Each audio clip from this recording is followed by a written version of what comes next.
Dış kapının dış mandalına takılı kaldı umutlarım. Pervasız düşlerim gündüze gebe. Yazacağım tüm endamlı cümleler seninle gitti. Gitmeler kaldı senden geriye. Koştum, koştum. Ardından esip savurdum. Rüzgarlarım toy, fırtınalarım çelimsiz. Yalnızlık kaldı avuçlarımda, kimsesiz.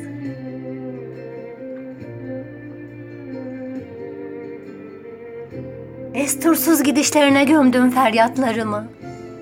Tırnak altında can kalır derler ya, ben o canı sana sakladım. Hayallerimi kireçledim, hasretin vebası bulaşmasın eteklerime.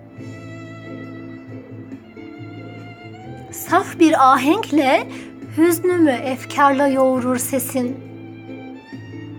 Kırlangıçlar göç eder, kulaklarımı okşayan sedasıyla ruhumun dehlizlerinde.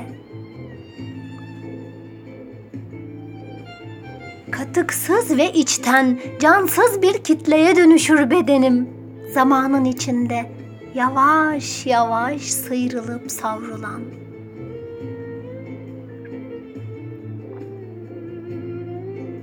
Gün ağarmadan önce ufuktan gözlerimin lal ışıkları çakmak çakmak dağıtır sis bulutlarını.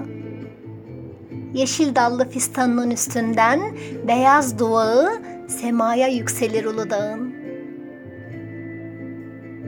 Beyhude midir bekleyişler, uzanan yol kıvrımlarında iç çekerek. Bulutlar mı öfkeli, yağmurlar mı sakin? Ya da sorarım sizlere, su mu söndürür ateş gibi öfkeyi?